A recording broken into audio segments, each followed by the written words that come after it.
This is Mike from SASPI. Some people have asked if our team has ever encountered any dark spirits in our investigations. The answer is yes, we have. Not a lot, thank God, but yes, we have. Haven't published much of this kind of thing in the past because it's not really something I felt the need or desire to put out. But for Halloween month this year, I thought I would go ahead and show some of what we've run into. As always, the EVPs you hear are real. I wouldn't put them out if they weren't. For those of you who have been asking, this is for you.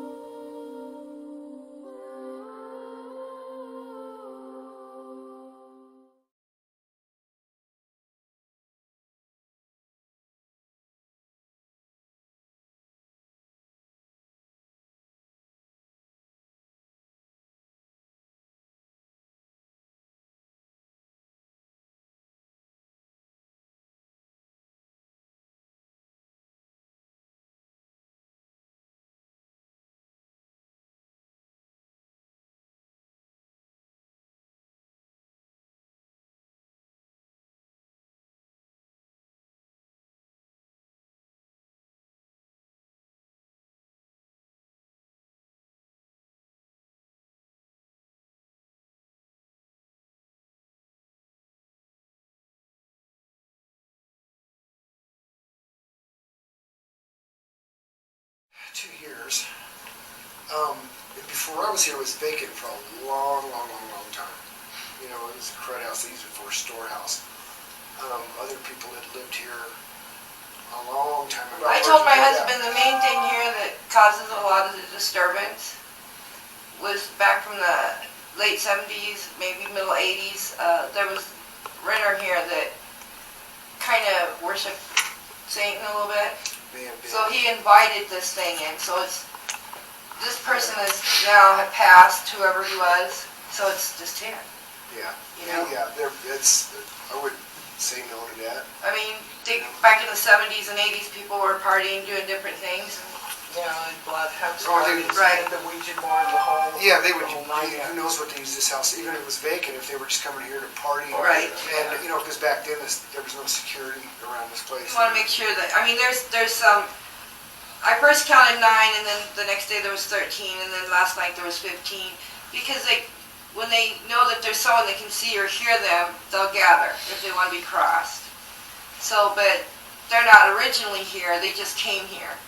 But our whole goal is those that want to be crossed will cross. Those that want to continue to stay here because they love this place, and they can stay because they don't mean any harm. But there is one thing that does have to leave this place. This is my analogy on this house.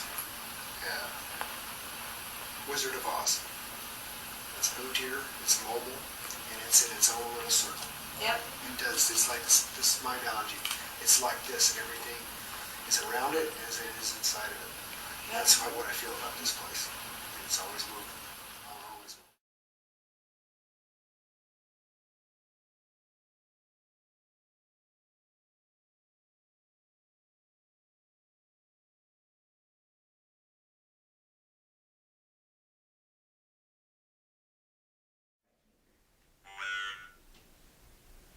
Worm. Call me that.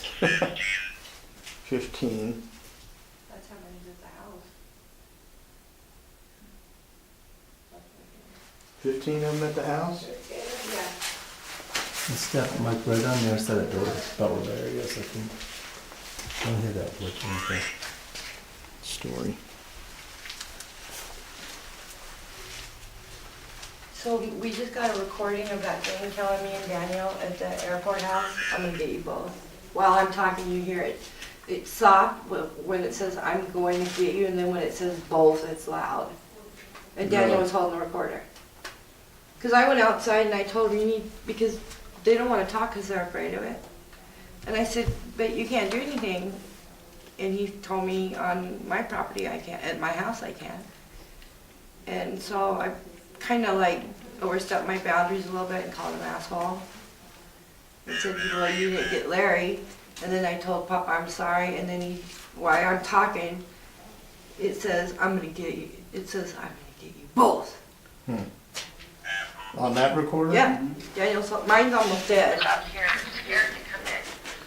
Need a battery? If you're out here, 'cause I know I heard somebody come outside. Come inside with us.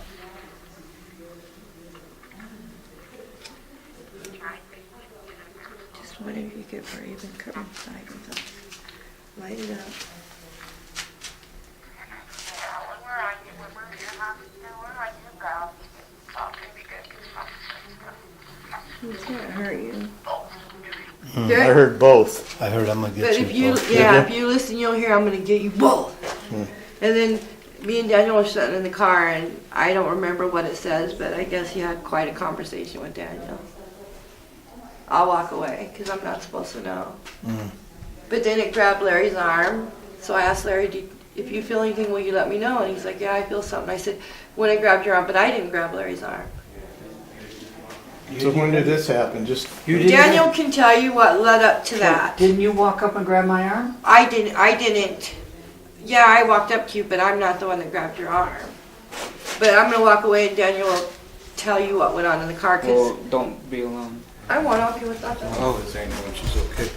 Tell me. Tell us what. So we're in the car trying to do an EVP session, and then all of a sudden it comes through and just pointing everybody out, like who's an easy target to get.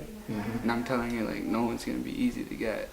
Like, Now what? She was talking to And then- Liz. They said Stacy should be easy, and then it looked at Larry, like Larry, and it like did some, like made the like that, and he's like, I could go up and grab Larry's arm right now. And then when Tata went like this, and he's like, look, your Tata wants us to come. And that's when we got out. Because I looked at it. That's the second time today she's done that. When you looked up at her in that freaking window, that house, then he goes, ooh, look at that. And we look up at Liz, and it's like, It's dead not stare. her. Dead stare. But she had her, I could see her move her hand, and I could see the EVP, and I go, okay, she's doing a session. But I'm not kidding, she just looked down at us, and there was no It response. said, and that's what it told us too. Like, I saw you and your Tata from that window today. And then when they're in the car, I go, well, where's Liz? Everybody asks, where's Liz? Where's Liz? I go, they're in the car. No, well, I figured it's enough. So I go like this. I waved to him, come on. And I looked at Liz, and it's that same dead stare. I saw her with that when we were over there at that house, and she was standing by B's car.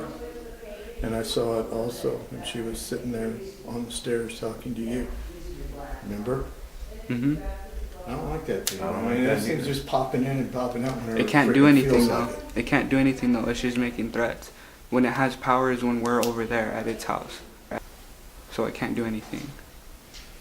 So something major needs to be done before we even go over there tomorrow. Yeah, I mean, you'd put a big blessing on her and douse her with This is, holy water. you know, nothing. I mean, I don't think, you know, yeah, we get a lot of orbs and stuff, got those eye-looking things out there. Jen thought she saw eyes on me, but who knows? But I mean, when she got that dead stare like that, I'm not kidding you. It was, It doesn't. It It's not. was, You could tell it's not her. it was, what's the word? Haunting. When she looked down at that window, like she was looking at me and him. Daniel looked up, oh, it freaked him out. And I step back and I look and I see her. And she's just like this. She's leaning up against the glass. And she's just staring at us. She's leaning up against the glass, looking down at us.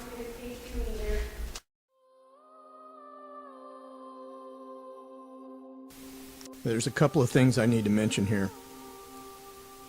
In the past, prior to this, Liz being as sensitive as she is and being a medium, sometimes spirits will speak through her.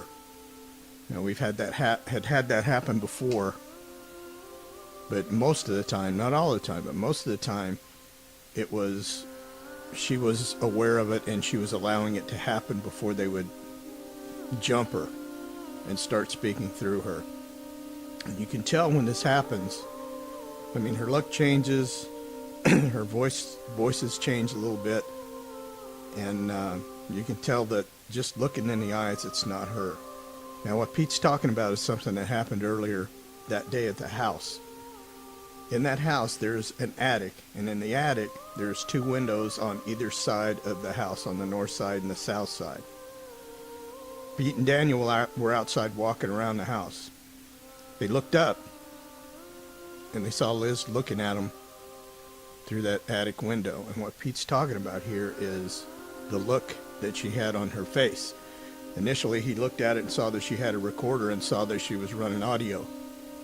But he looked back at her, and it scared him, the face she had and the way she was looking at him, because as he described it, she was just looking down at them with this glare, and he could tell it wasn't her.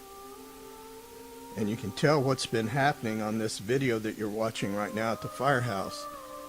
And this is what worried me the most, is this thing, whatever it was, had the capability of just popping in her and popping out whenever it pleased, without any warning, without any approval from Liz to allow it to happen. It was just happening. And that's one of the things that scared me the most. Now, before this, it had happened a few times, but never like this. Never just this many times on a single investigation. Now, what I talked about seeing her face at the stairs, we were in that house earlier that day. She was sitting at the bottom of the stairs, and when she looked at me, she was sitting by Daniel, her grandson. When she looked at me, I could tell it wasn't her, and it was an angry voice. It was like she was mad at me. I can't remember exactly the words that she said. I wish I had recorded it or videoed it, and I didn't. But I won't forget it. And I could tell that was not her. So that's what Pete's talking about. Now, what I'm going to play for you is the audio that she was recording when they were down there on the ground outside that house. And she was looking at them out of that window, like Pete just described. Now, what you're going to hear is Liz's voice. But you'll be able to tell that it's a little different. And you'll be able to tell that this is not her.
Why don't you just give me your name now and let's just get you out of here. Any of you that are prisoners that are held here by him and the other, can you say your name?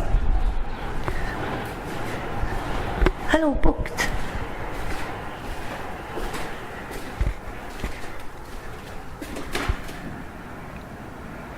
Run, Mom, run.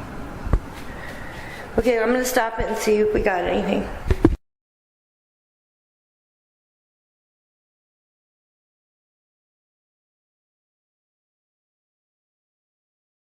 Who just said, I know it was you, that said thank you for holding my hand. I love you and Papa will take care of you. I wish you would tell me your name. Hello, Andy? But who said run, Mom, run?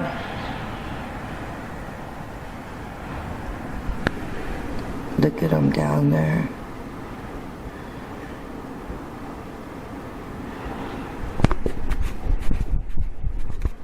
Like a bunch of mice.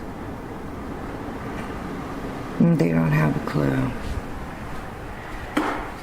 Turn your recorder off now and act like everything's fine.